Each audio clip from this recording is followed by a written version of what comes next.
What's up, folks? What a slate of college football we have this weekend. Welcome to the CitrusTV studios for another episode of Beat the Bookie. I'm Austin Barach, the guy who Jordan Leonard, for whatever reason, allowed to give betting advice on for one of the most anticipated days in college football in a long time.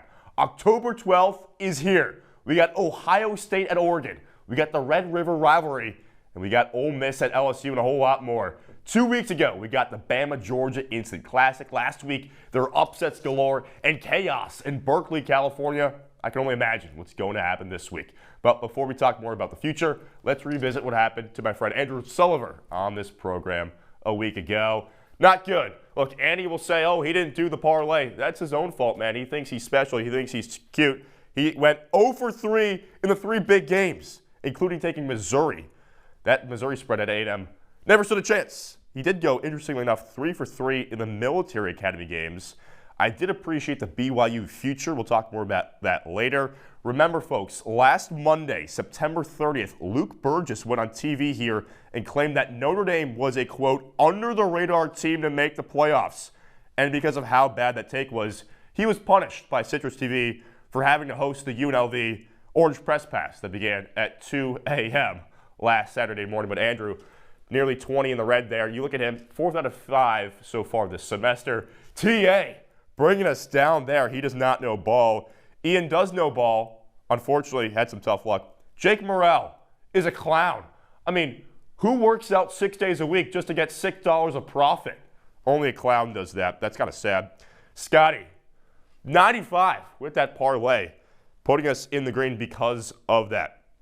But, all right, that's in the past. Let's go to the big games. Jerry, you better yell! Show me the money! Show me the money! We begin in Dallas, Texas. UT, OU, and I like the Longhorns in this spot. Revenge is sometimes an overused storyline in sports, but I truly think that the revenge factor plays a part here. Oklahoma won a thriller last year. And this week, Quinn Ewers returns. I mean, it kind of feels like some storybook stuff with how he came up short, just short, against the Sooners a year ago. Think about how Connor Wigman returned for A&M and lit it up last week for the Aggies.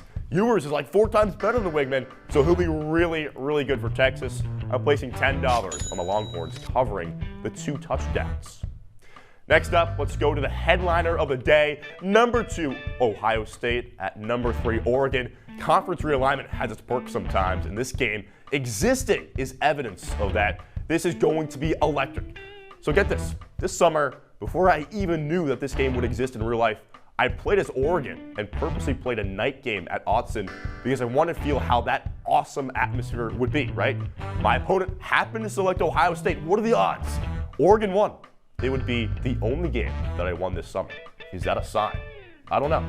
But what I do know is that Dan Lanning is a better coach than Ryan Day, and coaching matters. Just ask a New York Jets fan. Sorry, Jordan. Oregon, by the way, the running back Jordan James, he's great. The Ducks have been chomping at the bit to play a meaningful game this season and to show the nation how good they truly are. Ohio State has had multiple slow starts against bad teams this season. They won't get away with another slow start on Saturday night. With all that said, though, I'm not super confident in Oregon here, so we're putting just $5 on the Ducks to cover the 3.5. Moving to Louisiana, there's nothing quite like a Saturday night in Baton Rouge. I think of any non-basketball environment, a Saturday night game in Tiger Stadium is probably my number 1 wish list of sports environments to experience one day. Ole Miss got refocused last week at South Carolina, but do you really trust Ole Miss to look dialed in back-to-back weeks on the road? Look, I like Lane Kiffin. I think he's funny. However, he does have a track record of losing to the big boys. A top 15 ranked LSU team at home classifies as a big boy opponent to me. I'm laying $15 on the Tigers to cover at home. Somehow, they're a 2.5-point underdog at home. That's disrespectful. All right, let's check out what Jordan and Arnov have to say about these games in the C-suite. We got the picture of me looking a little sideways there in the dome. That was a Holy Cross game where it was like, oh, it's supposed to be a sellout. Look at all the empty seats behind me. That's like 7:56 to go in the first quarter. 42-14 win for the Cuse. They look bad in the second quarter, though. So I'm going Texas, Oregon, LSU. They got Texas, Ohio State, Ole Miss. Interesting stuff. Reminds me of Jordan and I's tryout for No Pulp, in which he picked Ohio State to win it all. and I picked Oregon. A little head-to-head clash to see who knows more ball. Spoiler, it ain't Jordan. But good picks from the C-suite. You got to respect that. You have to respect that. But anyway, we move on here.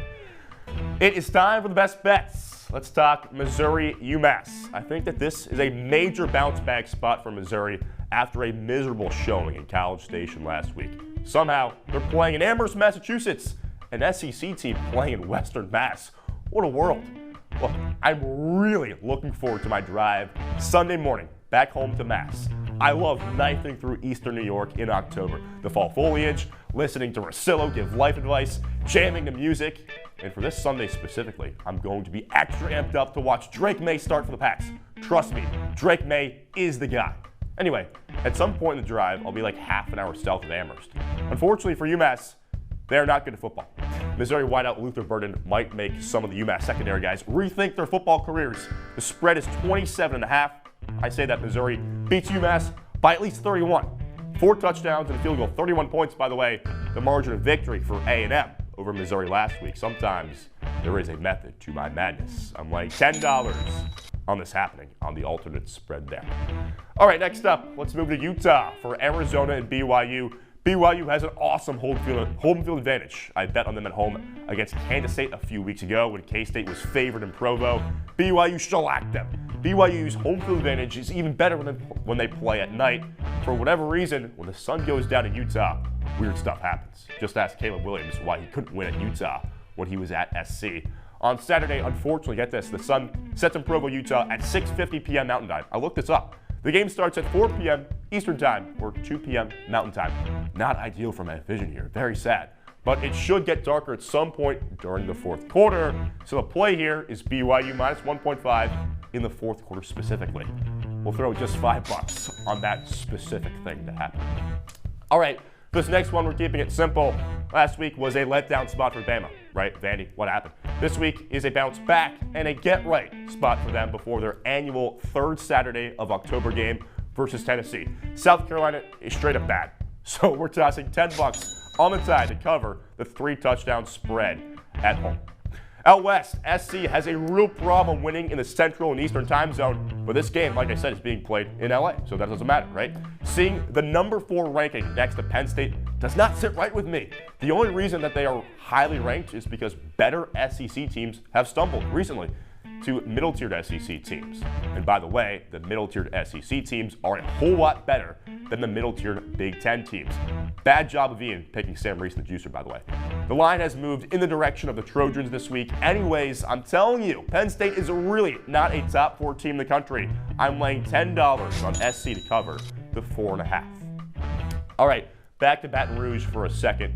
You know, I like them so much to cover, I might as well bet them to win outright, right? So that's what's happening. I'm putting $10 on the Tigers on the money line at plus 132. Quick and easy for that one. I think it's going to work out. For the total here, we move to Winston-Salem, North Carolina.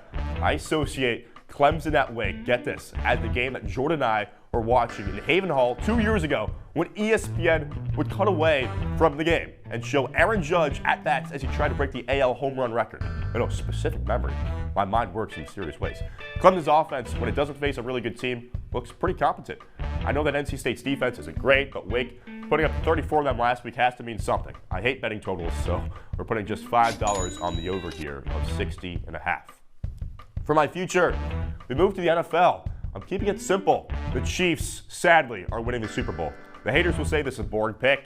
I say sometimes boring is better. If boring is a dynasty, then so it is, right? It's so painfully obvious, as I get a lump in my throat, that the Chiefs are this era's version of the Patriots dynasty. They are such a well-run organization. They have the best quarterback in the league by far. I'm taking Patrick Mahomes in any single game, in any playoff game, against any single opponent. Just that easy, right? Him and Brady, same kind of stuff like that. They have one of the best coaches in the league. Think of Andy Reid. The defense is totally bought in. Chris Jones continues to be awesome up front. Their skilled guys go down due to injuries, not a problem. All of a sudden, Juju Smith-Schuster, Kareem Hunt, they return to KC. They played like they did 6 years ago. It's crazy. Am I making this bet in part as an emotional hedge for not knowing how to deal with the thought that the Chiefs dynasty might become better than the Pats dynasty? Sure, it is what it is. I'll say that.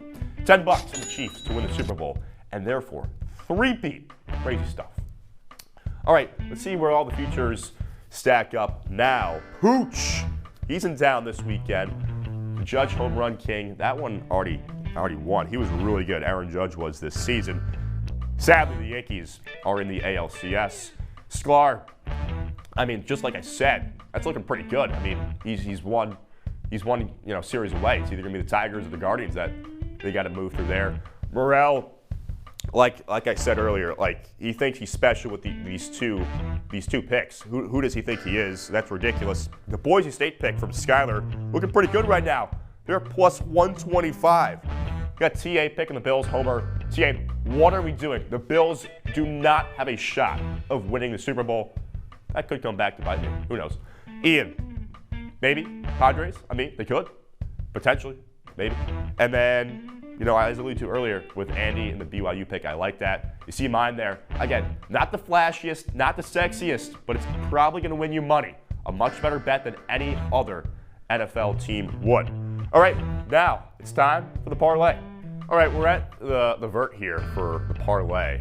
Now, the first leg, how I did this is I want to go 1, 2, 3 in chronological order of how these games will play out. There's 2 3:30 starts and then the night game. So the first 3:30 start I'm looking at is Texas and Oklahoma. Now, the haters are going to say, a money line of a big favorite. What are we doing here? Look, you got to get one on the board. You got to get one on the board, okay? I don't care. I'm about making money here. I don't care. The haters, they can cry. I don't care for the haters. So Texas, they're going to go big. Ewers going to be slinging it all over the field.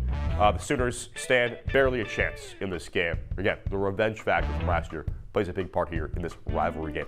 Leg number 2, we're going out west. Penn State, USC. Again, these are all games that I've already bet that I have good feelings on, right? So we got SC laying the 4.5, or they're plus 4.5, I should say. Penn State is favored. These are really cool logos, by the way. Bevo, they got the Nittany Lion. This is cool stuff. But SC, the Trojans, are going to cover right there. Now, the third leg, the nightcap.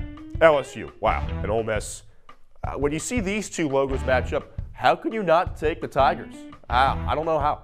So LSU, they're going to win outright. This is the scariest part, right? If you think I'm being soft for this, you can't tell me I'm soft for this. So LSU winning it, it's going to be an electric atmosphere at Tiger Stadium, 100,000 plus. It's going to be absolute scenes. You combine all these three, you get 10 to win 42-22. So we're feeling good. All right, now it's time to recap the whole thing. You see, second time under the leadership of Jordan on the show. Texas, Oklahoma, that's a 3:30 start in Dallas. I really think the Longhorns jump the Sooners early, get up big, minus 14. The Ohio State-Oregon game is going to be so much fun to watch. 3.5 on the Ducks. Why not root for the home team? Come on. And who likes Ohio State anyways from a national perspective if you aren't a Buckeyes fan? Ole Miss, LSU, I made my thoughts very clear on this. I think LSU should be favored. I think it's disrespectful that they're the underdogs at home. Missouri, UMass, they're going to win by 31, right? Think about the poetry with the A&M loss. They're going to Amherst, Massachusetts. I think that's cool. I have a boy at UMass. I was like, hey, what's going on? You guys have a shot? He's like, Missouri's just a whole lot bigger. So bigger beats smaller in football. BYU, Arizona, just for that fourth quarter. The sun might start going down in Provo, and then the Wildcats offense will start to look pretty bad. Alabama, South Carolina, Bama is going to roll 3 touchdowns easy. Penn State, USC, I like the Trojans a whole lot. That'll be a really fun game. I do think it's going to be a back and forth. It might have the makings of an instant classic, out there in LA, but I think USC being, 4.5, I think that they should cover that pretty easily. LSU, like I said, just to win outright. Clemson Wake over at 60.5. I think that one went up in real life to 61.5, so Vegas already is kind of on board with my thinking there. Chiefs, again, plus 500, not the craziest pick in the world, right? But they're just clearly the best team. Sure, you can say the Lions are good. People are really hyping up the Ravens right now. I think they're kind of a fake good team. I think Washington might just beat the Ravens straight up. 4-1 to 5-1, who knows? And then for the parlay there, Longhorns, Trojans, and Tigers. You got bang, bang, bang. That'll pay out pretty well. You want to make sure that this stuff is pretty reasonable. So I like what I got right there. All right, and so with that, I say goodbye. Fade me or tail me. I don't care. Just enjoy the games. Let's get it.